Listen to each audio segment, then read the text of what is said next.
ಇಂದಿನ ತರಗತಿ ನಿಮಗೆಲ್ಲ ಸ್ವಾಗತ. ನಾನಿಂದು ತಂದಿರುವಂಥ ವಿಷಯ ವಸ್ತು ಅಲಂಕಾರಗಳು. ಏನು ಸರ್ ಇದು ಅಲಂಕಾರ ಅಂತ ನೀವು ಕೇಳಬಹುದು. ಇದು ನೀವು ತಿಳ್ಕೊಂಡಿರುವಂಥ ಅಲಂಕಾರ ಅಲ್ಲ. ನೀಟಾಗಿ ಡ್ರೆಸ್ಗೆ ಹಾಕ್ಕೊಂಡು ಆ ಕಡೆ ಈ ಕಡೆ ಹೋಗಿ ಬರೋದು, ಅದು ಟಾಕು ಟಿ ವಿ ಅಂತ ಹೇಳ್ತೀವಿ. ಇಲ್ಲಿ ನಮ್ಮ ಕನ್ನಡ ಭಾಷೆಯಲ್ಲಿ ವ್ಯಾಕರಣ ವಿಭಾಗದಲ್ಲಿ ಬರುವಂತಹ ಅಲಂಕಾರಗಳ ಬಗ್ಗೆ ನಾನು ನಿಮಗೆ ಪ್ರಸ್ತುತ ತರಲಿದ್ದೇನೆ. ಪರೀಕ್ಷೆಗಿದು 2 ಮತ್ತು 3 ಅಂಕಗಳಿಗೆ ಪ್ರತಿ ವರ್ಷ ಬಂದು ಹೋಗಿರೋದನ್ನು ನೀವೆಲ್ಲ ನೋಡಿರ್ತೀರ. ಇಲ್ಲಿ ತಂದಿರುವಂಥ ಅಲಂಕಾರಗಳನ್ನು ಅಥವಾ ನಿಮಗೆ ಹೇಳುವಂಥ ಅಲಂಕಾರಗಳು ಪ್ರತಿ ವರ್ಷಗಳ ಕಾಲ ಅನೇಕ ಬಾರಿ ಬಂದು ಹೋಗಿರುವಂಥವು. ಪಠ್ಯವಸ್ತುಗಳ ಕಡೆ ಹೆಚ್ಚು ಗಮನ ಕೊಟ್ಟಿರ್ತೀರ, ವ್ಯಾಕರಣದ ಕಡೆ ಅಷ್ಟು ನೀವು ಗಮನ ಕೊಟ್ಟಿರೋದನ್ನು ಕಾಣೆ. ಇಲ್ಲೇ ನೀವು ತಪ್ಪೋದು. ಮೊದಲಿಗೆ ನೋಡ್ಕೊಂಡು ಬರುವ ಉಪಮಾ ಅಲಂಕಾರ. ಇದರ ಲಕ್ಷಣ ಏನು ಅಂದರೆ, 2 ವಸ್ತುಗಳಿಗಿರುವ ಸಾದೃಶ್ಯವನ್ನು ಪರಸ್ಪರ ಹೋಲಿಸಿ ವರ್ಣಿಸಿದರೆ ಅದು ಉಪಮಾ ಅಲಂಕಾರವಾಗುತ್ತೆ. 2 ವಸ್ತುಗಳಿಗಿರುವ ಸಾದೃಶ್ಯವನ್ನು ಪರಸ್ಪರ ಹೋಲಿಸಿ ವರ್ಣಿಸಿದರೆ ಅದು ಉಪಮಾ ಅಲಂಕಾರ. ಸತಿಪತಿಗಳೊಂದಾಗುವವನ ಭಕ್ತಿ ಅಮೃತದೊಳಗೆ ವಿಷ ಬೆರೆದಂತೆ. ಸತಿಪತಿಗಳೊಂದಾಗದವನ ಭಕ್ತಿ ಅಮೃತದೊಳು ವಿಷ ಬೆರೆದಂತೆ. ಇಲ್ಲಿದು ಅಲಂಕಾರ ಯಾವುದಪ್ಪ ಅಂದರೆ ಉಪಮಾ ಅಲಂಕಾರ. ಉಪಮೇಯ ಸತಿಪತಿಗೊಳಗೊಂದಾಗದವನ ಭಕ್ತಿ. ಉಪಮಾನ ಅಮೃತದೊಳು ಬೆರೆತ ವಿಷ. ವಾಚಕ ಅಂತೆ.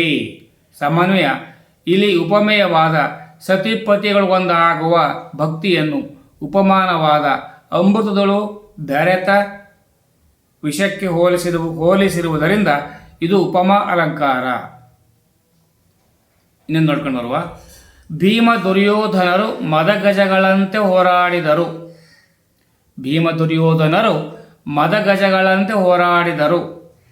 ಇದು ಉಪಮಾ ಅಲಂಕಾರ. ಉಪಮೇಯ ಭೀಮ ಮತ್ತು ದುರ್ಯೋಧನರು. ಉಪಮಾನ ಮದಗಜಗಳು. ವಾಚಕ ಅಂತೆ. ಸಮಾನ ಧರ್ಮ ಏನಪ್ಪ ಅಂದರೆ ಹೋರಾಡುವುದು.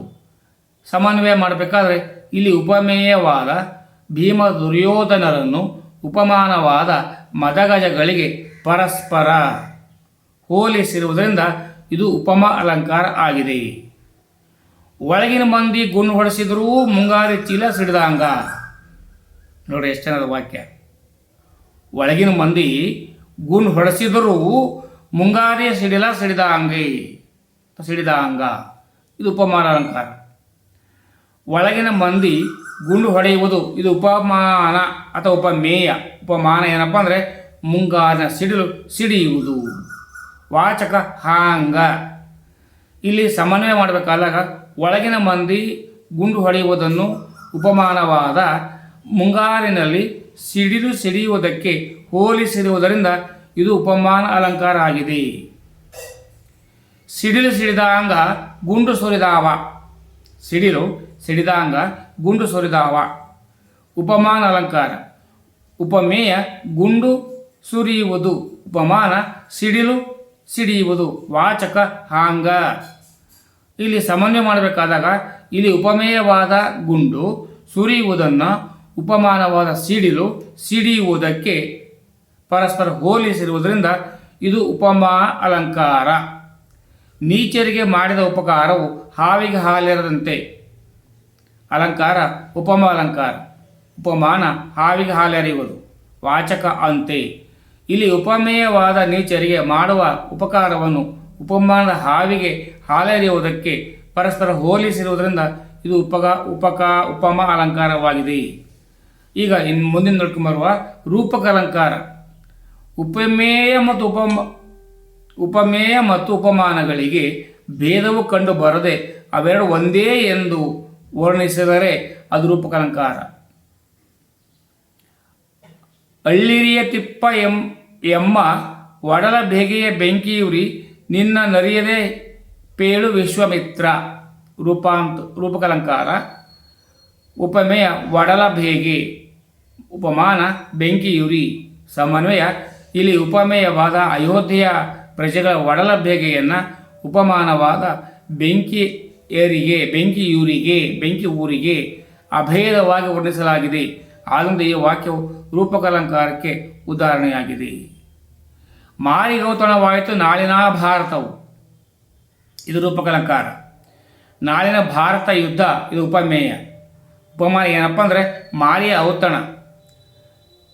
ಸಮನ್ವಯ ಏನಪ್ಪ ಅಂದರೆ ಇಲ್ಲಿ ಉಪಮೇಯವಾದ ನಾಳಿನ ಭಾರತ ಯುದ್ಧವನ್ನು ಉಪಮಾನವಾದ ಮಾರಿಯ ಔತಣಕ್ಕೆ ಅಭೇದವಾಗಿ ವರ್ಣಿಸಲಾಗಿದೆ. ಆದುದರಿಂದ ಈ ವಾಕ್ಯವು ರೂಪಕಾಲಂಕಾರಕ್ಕೆ ಉದಾಹರಣೆಯಾಗಿದೆ. ಈಗ ದೃಷ್ಟಾಂತ ಅಲಂಕಾರ. ಎರಡು ಬೇರೆ ಬೇರೆ ವಾಕ್ಯಗಳು ಉಪಮೇಯ ಉಪಮಾನ ಸೇರಿಕೊಂಡು ಅರ್ಥ ಸಾದೃಶ್ಯದಿಂದ ಒಂದಕ್ಕೊಂದು ಬಿಂಬ ಪ್ರತಿಬಿಂಬ ಭಾವದಂತೆ ತೋರುತ್ತಿದ್ದರೆ ಅದು ದೃಷ್ಟಾಂತ ಅಲಂಕಾರ ಎಂದು ಹೇಳುತ್ತೇವೆ. ಉದಾಹರಣೆಗೆ, ಊಟ ಬಲ್ಲವನಿಗೆ ರೋಗವಿಲ್ಲ, ಮಾತು ಬಲ್ಲವನು ಜಗಳವಿಲ್ಲ. ಇದು ದೃಷ್ಟಾಂತ ಅಲಂಕಾರ. ಮಾತು ಬಲ್ಲವನು ಜಗಳವಿಲ್ಲ, ಇದು ಇಲ್ಲಿ ಉಪಮೇಯ. ಊಟ ಬಲ್ಲವನು ರೋಗವಿಲ್ಲ, ಇದು ಇಲ್ಲಿ ಉಪಮಾನ. ಸಮನ್ವಯ ಮಾಡಬೇಕಾದಾಗ ಇಲ್ಲಿ ಉಪಮೇಯವಾದ ಊಟ ಬಲ್ಲವನಿಗೆ ರೋಗವಿಲ್ಲ ಹಾಗೂ ಉಪಮಾನವಾದ ಮಾತು ಬಲ್ಲವನಿಗೆ ಜಗಳವಿಲ್ಲ ಎರಡೂ ಬಿಂಬ ಪ್ರತಿಬಿಂಬದಂತೆ ಇರುವುದರಿಂದ ಇಬ್ಬರು ಒಂದೇ ಎಂಬುದು ಪ್ರತಿಪಾದಿತವಾಗಿದೆ. ಆದುದರಿಂದ ಈ ವಾಕ್ಯವು ದೃಷ್ಟಾಂತ ಅಲಂಕಾರ ಆಗಿದೆ. ಉತ್ಪ್ರೇಕ್ಷ ಅಲಂಕಾರ. ಉಪಮೇಯವನ್ನು ಉಪಮಾನವನ್ನಾಗಿ ಸಂಭವಿಸಿ ಅಂದರೆ ಕಲ್ಪಿಸಿ ವರ್ಣಿಸಿದರೆ ಅದು ಉತ್ಪ್ರೇಕ್ಷ ಅಲಂಕಾರ. ಅರ್ಥಾಂತರ ನ್ಯಾಸ ಅಲಂಕಾರ. ಒಂದು ವಿಶೇಷ ವಾಕ್ಯವನ್ನು ಸಾಮಾನ್ಯ ವಾಕ್ಯ ಅಥವಾ ಸಮರ್ಥನೆ ಮಾಡುವುದೇ ಅರ್ಥಾಂತರ ನ್ಯಾಸ ಅಲಂಕಾರ. ಶ್ಲೇಷ ಅಲಂಕಾರ. ಒಂದು ಪದವು ಒಂದಕ್ಕಿಂತ ಹೆಚ್ಚು ಅರ್ಥ ಕೊಡುವಂತಿದ್ದರೆ ಅಂತಹ ಪದಕ್ಕೆ ಶ್ಲೇಷ ಪದ ಎಂದ ಹೆಸರನ್ನು. ಇಂತಹ ಶ್ಲೇಷಾರ್ಥಗಳನ್ನು ನೀಡಬಲ್ಲ ಪದಗಳಿಗಿರುವ ಅಲಂಕಾರವನ್ನು ಶ್ಲೇಷ ಅಲಂಕಾರ ಎಂದು ಕರೆಯುತ್ತಾರೆ. ಆತ್ಮೀಯರೇ, 25-23 ವರ್ಷದ ಶಾಲೆಯಲ್ಲಿ SSLC ಪರೀಕ್ಷೆ ಬರೆಯುವ ಅಭ್ಯರ್ಥಿಗಳೇ ಅಥವಾ ಸ್ಪರ್ಧಾಕಾಂಕ್ಷಿಗಳೇ, ಜ್ಞಾನಕಾಂಕ್ಷಿಗಳೇ, ನನ್ನ ನಲ್ಮೆ ವಿದ್ಯಾರ್ಥಿಗಳೇ, ಪಠ್ಯಪುಸ್ತಕದೊಂದಿಗೆ ಈ ಪ್ರಶ್ನೋತ್ತರಗಳನ್ನು ಒಮ್ಮೆ ಮನನ ಮಾಡಿ ಮಂದಟ್ಟು ಮಾಡಿಕೊಳ್ಳಿ. ನಿಮ್ಮ ಶಾಲಾ ಗುರುಗಳು ಕೂಡ ಬರೆಸಿರ್ತಾರೆ, ಅವುಗಳೊಟ್ಟಿಗೆ ಅಭ್ಯಾಸ ಮಾಡಿ ಪರೀಕ್ಷೆಯಲ್ಲಿ ಯಶಸ್ಸನ್ನು ಹೊಂದಿ ನಿಮ್ಮ ಶಾಲೆಗೆ ನೀವೇ ಪ್ರಥಮ ವಿದ್ಯಾರ್ಥಿಗಳ ಹೊರ ಬನ್ನಿ. ಸರ್ವೇ ಜನೋ ಸುಖಿನೋ ಭವಂತು. ಜೈ ಹಿಂದ್, ಜೈ ಕರ್ನಾಟಕ, ಜೈ ಭಾರತ ಮಾತೆ. ಎಲ್ಲರಿಗೂ ಶುಭವಾಗಲಿ.